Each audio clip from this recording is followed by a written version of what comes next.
जगत माता को कुछ भी अंतर नहीं पता चल रहा है कि किसको अशोक स्तंभ बोलते हैं और किसको अशोक चक्र बोलते हैं। बोल रही है कि हमें सम्मानित किया गया है अशोक चक्र से। अशोक चक्र के बारे में भी पता है माता जी कि अशोक चक्र से किसे सम्मानित किया जाता है?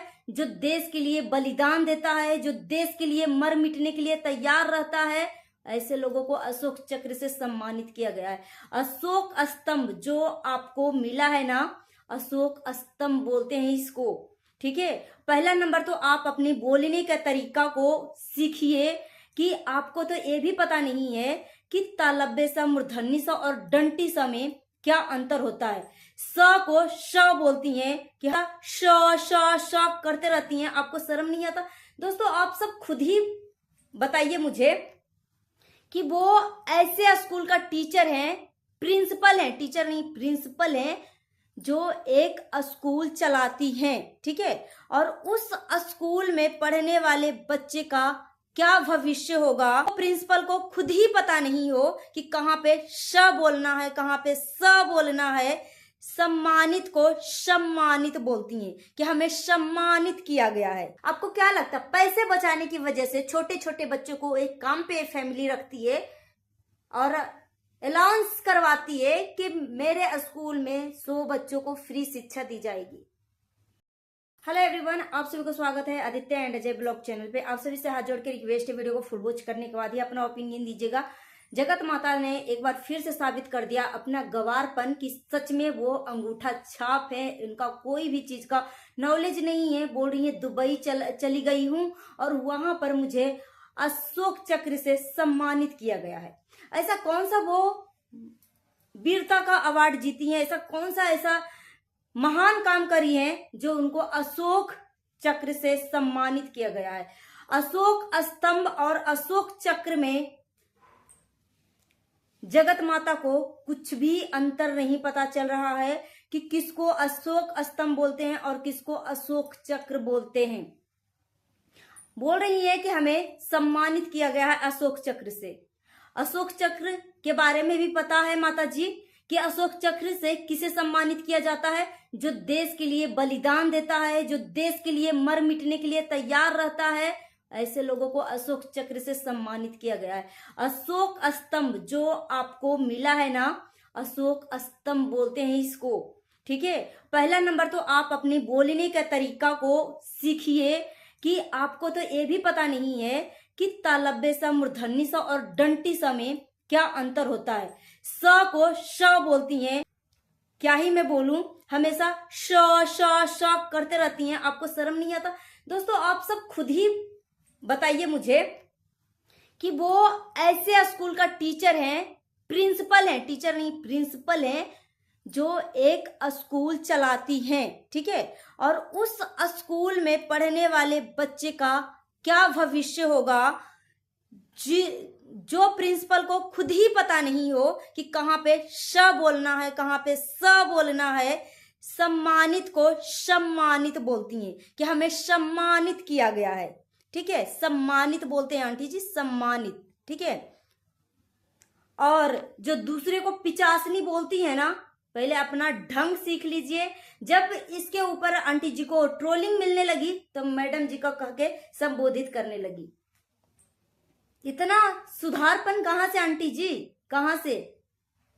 रिएक्शन चैनल वाले के ऊपर वो टारगेट करती हैं और एक तरफ बेटा जो है बोलता है कि मेरे वजह से रिएक्शन चैनल वालों का घर में दाल रोटी चलता है। बोलते ना चलनिया दूसरे बढ़निया को, हमारे तरफ कहावत है कि जिसके खुद ही 76 को छेद है वो क्या दूसरे के लिए आया है। तो माता जी को खुद ही सहूर नहीं है कि कहाँ पे स बोलना है, कहाँ पे श बोलना है। उनको खुद ही डिफरेंसेस पता नहीं है, खुद ही अंतर पता नहीं है।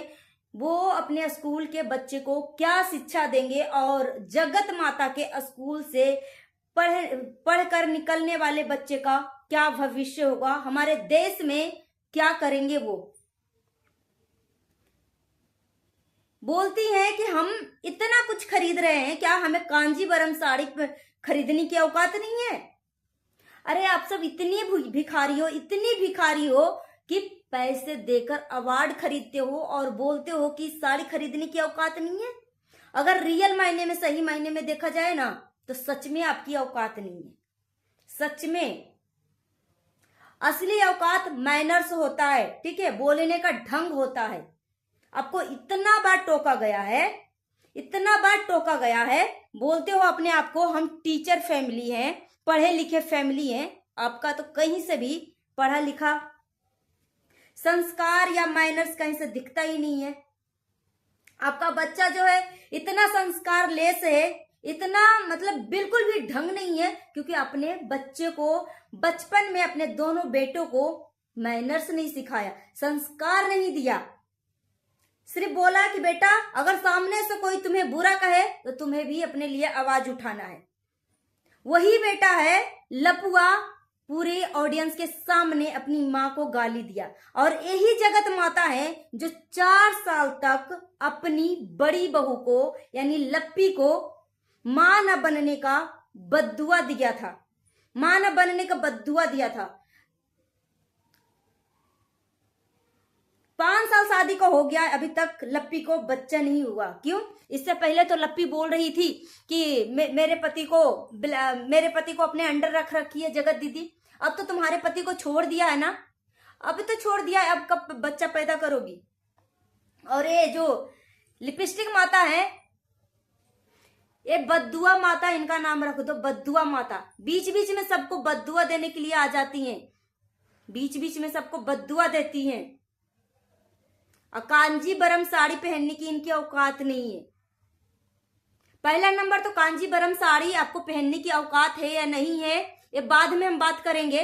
पहला नंबर तो आपके हाथ में जो अवार्ड मिला है ना, वो पहले इसके बारे में पता कर लो कि ये आपके हाथ में क्या है।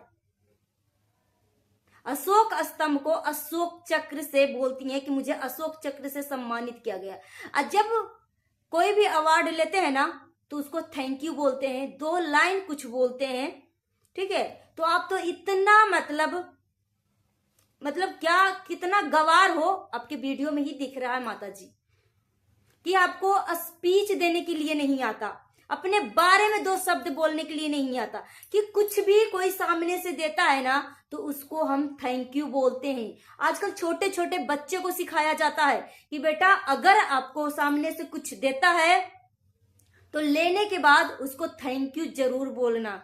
छोटे छोटे बच्चे को वो सिखाया जाता है। तो आंटी आप खुद ही इतना गवार हो, इतना गवार हो, आप अपने बच्चे को क्या शिक्षा दोगे? क्या स्कूल के बच्चे को ज्ञान दे रहे होगे? क्या शिक्षा पढ़ा रहे होगे? आप मानते हैं कि आप ब्लॉगिंग करते हो। आज मैंने आंटी का वीडियो देखा जिसमें एक बूढ़ी माता जो है पोछा लगा रही थी। क्या वो बूढ़ी माता को पोछा लगाते हुए दिखाना जरूरी था? ये थी गवारपन। गवारपन। आप इसको काम करने की सैलरी देते हो, ठीक है, बिना परमिशन किसी को। अब जब वीडियो में लेते हो ना, उसके बदले उस माता जी को क्या दिया? तो चंद व्यूज के लिए घर की इज्जत बेचना शुरू कर देते हैं ये लोग। इतने गवार हैं, इतने गवार हैं। और लप्पू का मैं 2 दिन पहले एक वीडियो देखी थी जिसमें लप्पी भाभी जो है घंटी बजाते हुए पूजा कर रही थी और ट्राउजर पहन रखी थी व्हाइट कलर का, जिसमें जगत भाभी का पिछवाड़ा इतनी बुरी तरीके से गंदा दिख रहा था ना। और ये वीडियो पता है कौन शूट कर रहा था? लप्पू खुद ही शूट कर रहा था। ये सब इतने नीच किस्म के इंसान है, इतने नीच गिरे किस्म के इंसान है कि जब व्यूज कम आने लगता है ना तो वो अपनी इज्जत को नीलाम करना शुरू कर देते हैं। ये लप्पू इतना घिनौना इंसान है, इतना गिरा किस्म का इंसान है कि अपनी बीवी को कैरेक्टरलेस घोषित कर दिया था इस कंट्रोवर्सी में, अपनी माँ को गाली दिया था। ऐसा नालायक बेटा भगवान किसी को ना दे। हम मानते हैं कि वो बहुत टैलेंटेड है, हम मानते हैं, मगर इतनी गंदी टैलेंट भगवान किसी भी बेटे में ना दे कि दूसरे के बहू बेटी को इज्जत उछाले, अपनी ही घर की माँ को पब्लिक के सामने गाली दे। इतना गंदा बच्चा किसी को भी ना दे। और आंटी जी फिर से मैं रिक्वेस्ट करती हूं, अपने शब्दों को और बोलने का तरीका को सीखो। आप एक स्कूल चलाने वाली, एक स्कूल का प्रिंसिपल हो, स्कूल का ऑनर हो, ठीक है। और जो 100 बच्चों को फ्री शिक्षा देने की बात करी थी ना, किसी को भी बिलीव नहीं हो रहा है कि आप 100 बच्चों को फ्री शिक्षा पढ़ाओगे। अगर कोई सोशल मीडिया पे कोई रिएक्शन दे देता है ना, उसके प्रति एक राज फैमिली जो है बोलती है मेरे वजह से दाल रोटी चलने लगता है, जो कि खुद ही उस फैमिली को पब्लिक के वजह से घर में दाल रोटी चलती है। और आपको क्या लगता है कि ये सच में 100 बच्चों की फ्री शिक्षा पढ़ाएगी, 100 बच्चों की फ्री में पढ़ाई करवाएगी? सच में आपको क्या लगता है? पैसे बचाने की वजह से छोटे छोटे बच्चों को एक काम पे फैमिली रखती है और अलाउंस करवाती है कि मेरे स्कूल में 100 बच्चों को फ्री शिक्षा दी जाएगी। कोई बिलीव नहीं कर रहा है, कोई बिलीव नहीं कर रहा है, क्योंकि ये इतनी बड़ी भिखारी फैमिली है कि खुद ही दूसरे की इज्जत को बेच बेच कर, कंट्रोवर्सी कर करके यहां तक पहुंचा है। खुद ही एक एक पैसे का मोहताज है। वो 100 बच्चों की क्या फ्री शिक्षा पढ़ाएगी? दोस्तों, अगर मेरी बातों से किसी को ठेस पहुंचा है तो प्लीज मुझे माफ कर दीजिएगा। मिलती हूँ नेक्स्ट वीडियो में। Thanks for watching. अपना ओपिनियन, अपना प्रतिक्रिया हमें कमेंट बॉक्स में जरूर दीजिएगा। मिलती हूँ नेक्स्ट वीडियो में। Thanks for watching.